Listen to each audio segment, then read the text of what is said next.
क्या आपने कभी सोचा है, जिस पल इंसान आखिरी सांस लेता है, उस पल के बाद क्या होता है? कमरा वही होता है, लोग वही होते हैं, लेकिन जो चला जाता है वो कभी वापस नहीं आता। सवाल ये नहीं कि लोग रोते क्यों हैं, सवाल ये है कि वो इंसान गया कहां। डॉक्टर कहते हैं दिल रुक जाता है, दिमाग बंद हो जाता है, शरीर खत्म हो जाता है। लेकिन अगर सब कुछ यहीं खत्म हो जाता है, तो फिर सदियों से इंसान ये सवाल क्यों पूछता आया है, मरने के बाद क्या होता है? कुछ लोग कहते हैं सब अंधेरा हो जाता है, कोई आवाज नहीं, कोई एहसास नहीं, बस एक गहरी नींद जिससे कभी आंख नहीं खुलती। लेकिन फिर वो लोग क्या बताते हैं जो मौत के बेहद करीब जाकर वापस आए?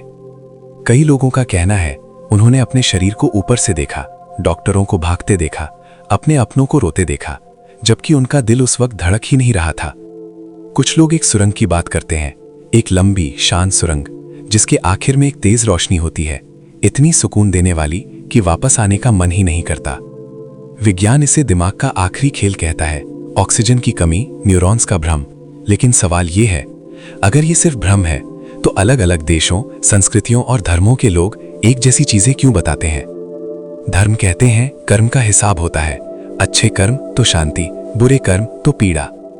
कुछ मान्यताएं कहती हैं आत्मा शरीर छोड़ देती है और एक नई यात्रा शुरू होती है। लेकिन एक बात हर सोच में समान है, मौत अंत नहीं लगती, बल्कि किसी दरवाजे की तरह महसूस होती है। एक ऐसा दरवाजा जिसके उस पार क्या है, ये आज तक कोई पूरी तरह साबित नहीं कर पाया।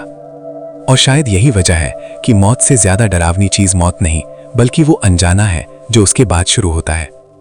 क्योंकि अगर मरने के बाद कुछ नहीं है तो जिंदगी का हर पल कीमती है, और अगर मरने के बाद कुछ है तो फिर हमारे आज के फैसले, हमारी सोच, हमारे कर्म, सब कुछ बहुत मायने रखता है।